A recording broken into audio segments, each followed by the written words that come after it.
Halo, jumpa lagi dengan saya Henry di channel kita Asbotik, analisa sepak bola dengan menggunakan data statistik.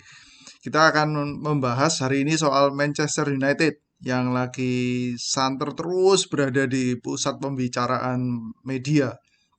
Ya, memang setelah kemarin dibantai oleh Liverpool 5-0, memang posisi oleh Solskjaer ini sedang dalam sorotan ya, dalam kursi panas.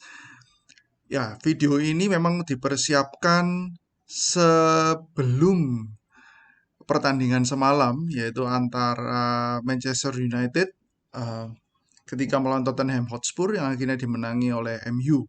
Ya, tapi data yang saya siapkan ini sudah eh, fix untuk sebelum pertandingan. Jadi eh, belum memasukkan kemenangan terakhirnya MU. Tapi harusnya tidak terlalu jauh berbeda. Kita akan analisa apakah memang memecat Solskjaer adalah eh, satu-satunya jalan. Oke, kita langsung aja.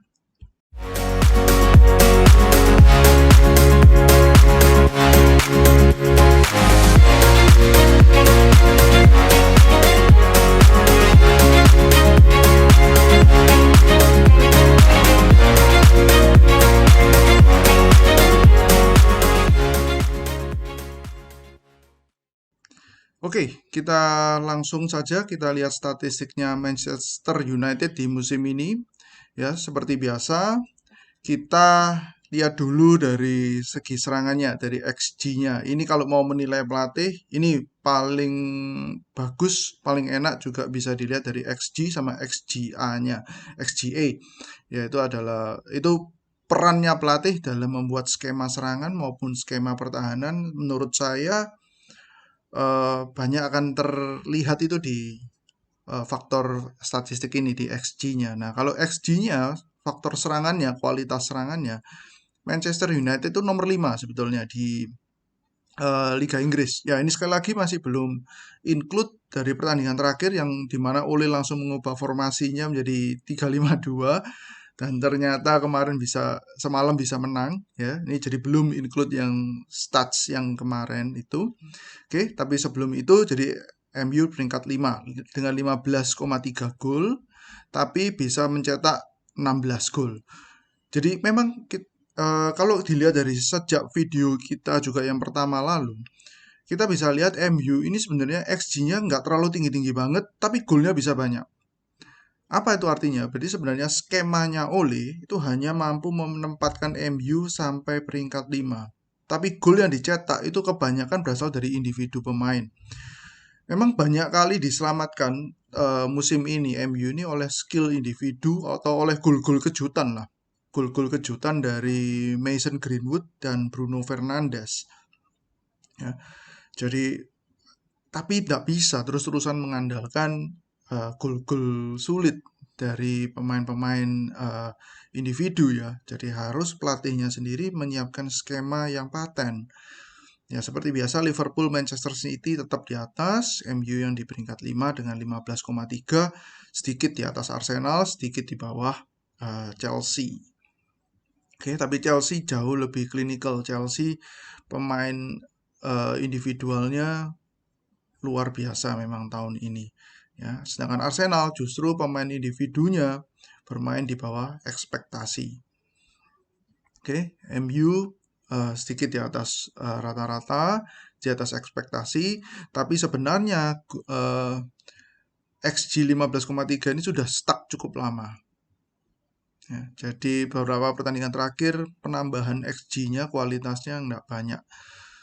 So, yes, saya bisa mengerti jadi posisi Ole kalau dalam sorotan karena dalam beberapa pertandingan terakhir kurang bagus. Ya, skema serangannya. Ini kalau dilihat dari skema data dribbling dan duel serangannya, MU ini termasuk tim yang banyak mengandalkan individu kan, jadi banyak mengandalkan dribble, banyak mengandalkan duel one on one untuk membawa bola ke depan. Ya cukup lumayan sebenarnya pemain individunya MU, paling nggak nomor 6. Ya, nomor 6 eh, untuk percobaan dribbling nomor 6 terbanyak, rate suksesnya 55%. Ya bagus, sebenarnya cukup cukup oke, cukup decent untuk 55% sukses rate untuk dribbling. Ya. So, kesimpulannya kalau secara serangan oke ya. Masih oke lah, nggak terlalu parah. Paling nggak bisa top 6. Belum belum sampai kelas juara memang ya, tapi top 6. Oke, tapi ini ada satu data menarik saya dapatkan dari SB Nation mengenai serangannya Manchester United. Nah, Manchester United ini kita lihat ya datanya ya. Shots dulu yang kiri atas, data tembakannya antara first half itu for itu berarti tembakan yang dilakukan pemain MU, against berarti tembakan yang dilakukan musuhnya MU. Oke, di babak pertama MU totalnya bisa menembak 76 tapi ketembak 47 kali. Jadi cara bacanya seperti itu. Tapi second half babak kedua menurun. Nembaknya 61, musuhnya justru meningkat menjadi 51. Ya, jadi kelihatan babak kedua pemain MU itu sering temponya turun. Tempo atau kualitas serangannya turun. Rata-rata tembakannya juga nih shots per 90 juga kita lihat kan di yang tabel nomor 2 itu.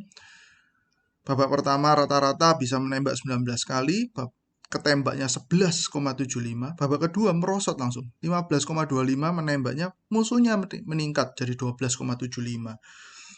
Jadi ada suatu tren menurun. Nggak tahu konsentrasinya, nggak tahu staminanya. Untuk serangannya MU rata-rata pada babak kedua melakukan terjadi penurunan. Kualitasnya pun sama, XG-nya ini bisa kita lihat. XG-nya babak pertama 7,16, ketembaknya musuhnya 4,06, babak kedua merosot menjadi 4,28, musuhnya naik 5,9. Jadi jumlah tembakannya sudah menurun, kualitas tembakannya pun menurun. Sebaliknya musuhnya justru jumlah tembakannya naik, kualitas tembakan musuh pun juga ikut naik. Jadi ini ada satu tren yang berbahaya ya, yang tabel keempat tuh hanya kualitas tapi di rata-rata aja. Ya. Jadi ada suatu tren yang berbahaya sebenarnya yang apa ya? Ole harus waspada nih. Saya rasa Ole juga pasti tahu statistik ini bahwa pada babak kedua MU itu seperti gembos. Ya, serangannya gembos, pertahanannya pun ikut gembos. Jadi ada suatu tren berbahaya. Oke, jadi ini yang mungkin bisa jadi harus diteliti lebih dalam ya. Ini apakah karena masalah stamina, ataukah masalah pergantian pemain, ataukah masalah musuhnya yang sudah beradaptasi dengan strategi Ole, itu masih harus perlu dibedah lebih lanjut sih. Apa yang terjadi pada babak kedua. Oke. Nah, ini kalau soal pertahanan. Pertahanan MU parah. Oke, ini saya urutkan berdasarkan kualitas pertahanan terburuk. Jadi Newcastle itu yang terburuk, Leicester nomor 2 terburuk, Norwich, Watford, kemudian Manchester United nomor 5 dari bawah. Dengan rata-rata kualitas serangan lawan yang diderita 16,4, kebobolannya 15. Jadi sedikit tertolong oleh kualitas individual pertahanan MU. Nggak tahu itu kipernya, nggak tahu itu defendernya.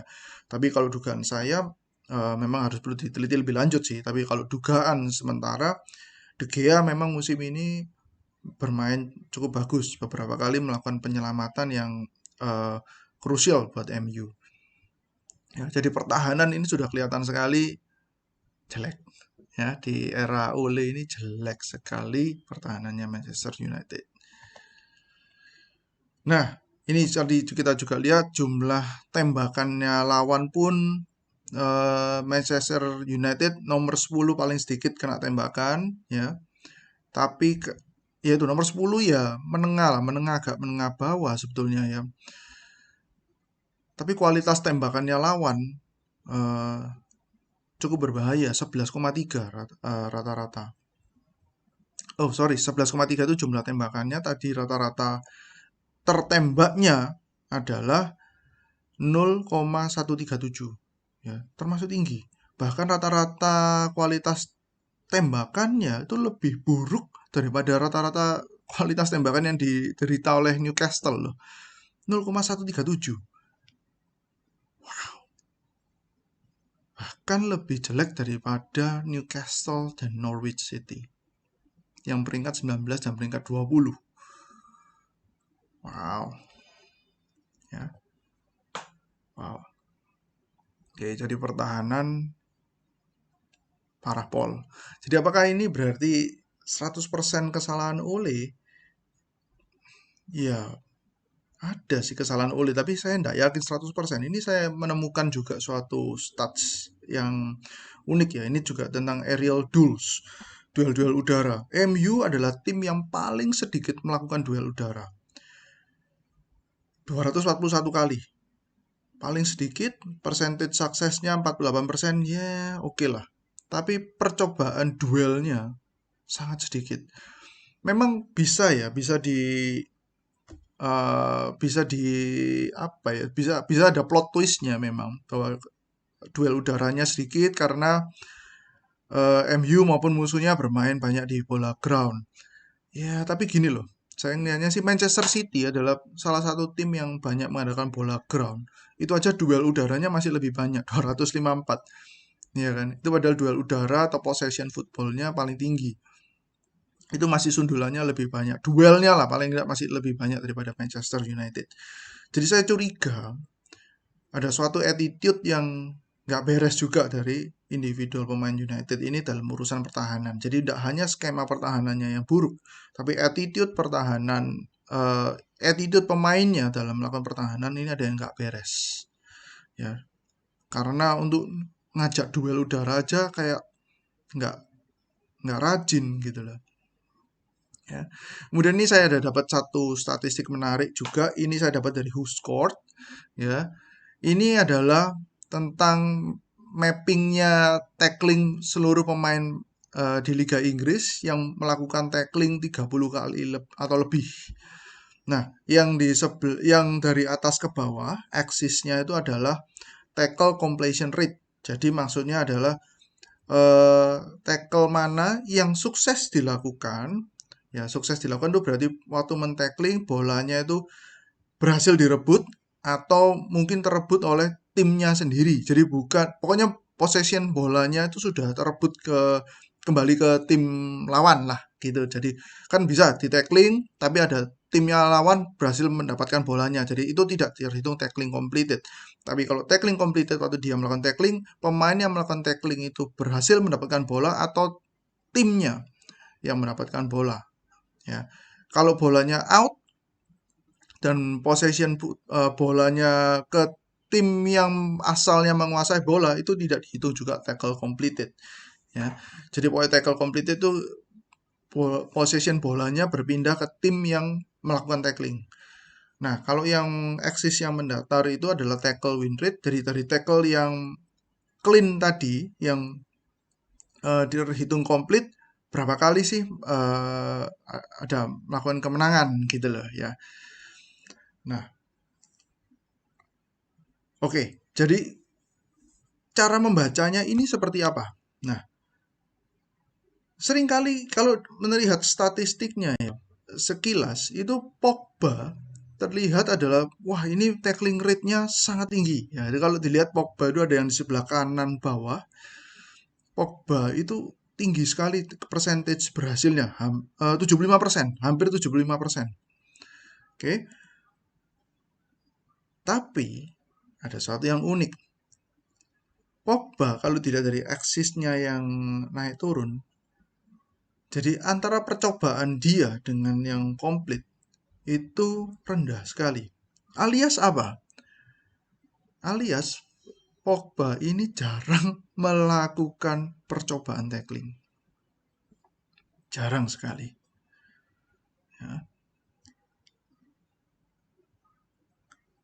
Lalu bagaimana dengan pemain yang MU yang lain? Yang termasuk di sini adalah juga Bruno Fernandes. Bruno Fernandes ada di sebelah kiri bawah. Ya, kiri paling bawah tuh ada Fernandes, itu adalah Bruno Fernandes. Jadi Bruno Fernandes ini juga kelihatannya winning rate tackle-nya 50%, tapi percobaan tackling dia, tackles completed dibanding tackles attempt, percobaan tackling nggak sampai 30%. Tadi Pogba juga cuma 25%. Fernandes nggak sampai 30%. Ya, mungkin jadi alias apa? Berarti Bruno Fernandes juga jarang melakukan percobaan tackling. Berarti ini tadi Pogba, Bruno Fernandes. Jadi lini tengahnya MU sudah 2 yang diulas, semuanya jarang melakukan tackling. Mencoba pun jarang, ibaratnya begitu. Lalu ya salah satu pemain yang sering jadi kambing hitamnya MU kalau kalah, Fred. Ada juga di sebelah kiri bawah, itu dekatnya McGinn, ya sedikit di atasnya Fernandes, itu sebelahnya McGinn, itu Fred. Jadi Fred ini win rate-nya sudah rendah, usahanya pun juga tidak terlalu banyak. Ya itu. Jadi yang di kuadran kiri bawah, ini adalah pemain yang win rate-nya tacklingnya udah jarang berhasil, usahanya pun juga kurang.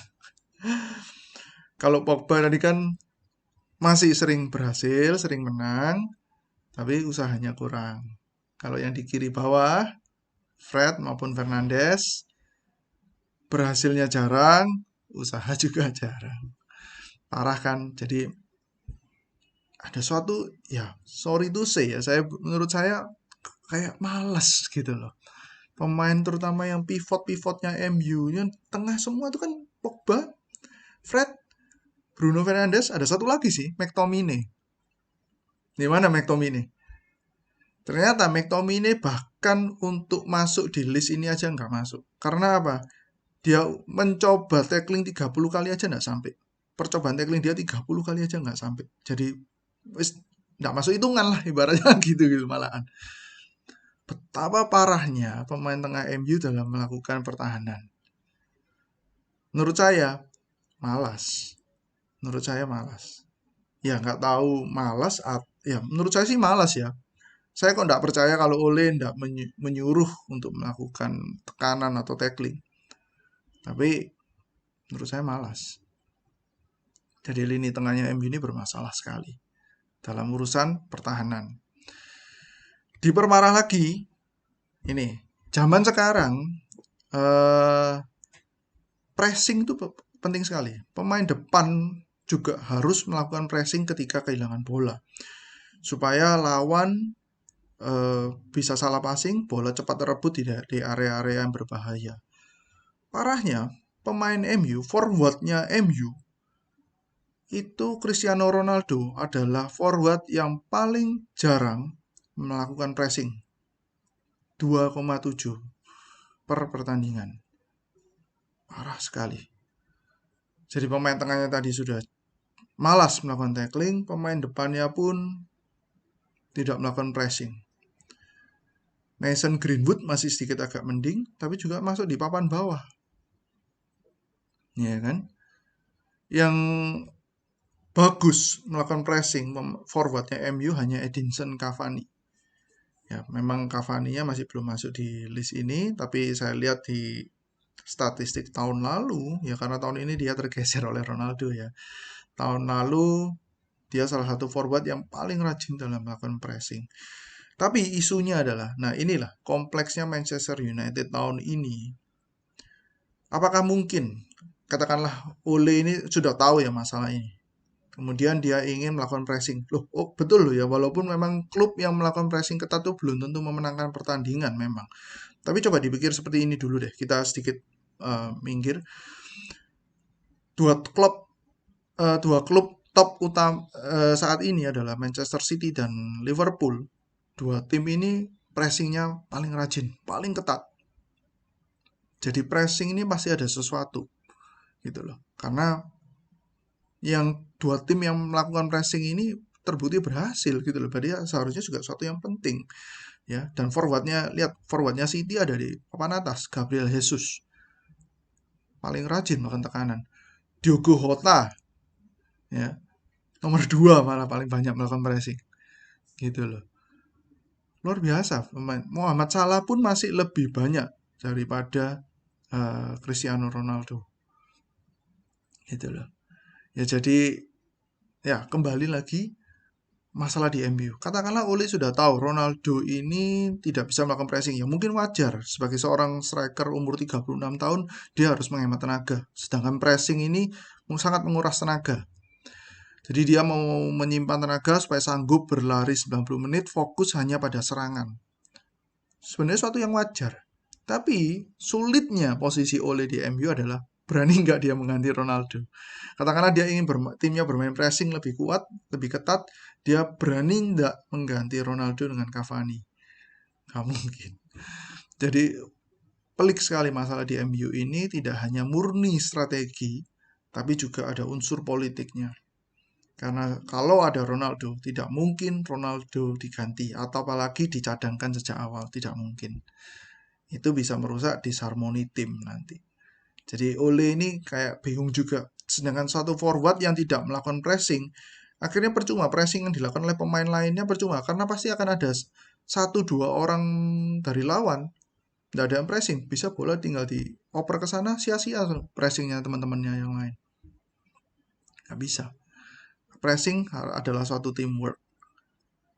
Ya.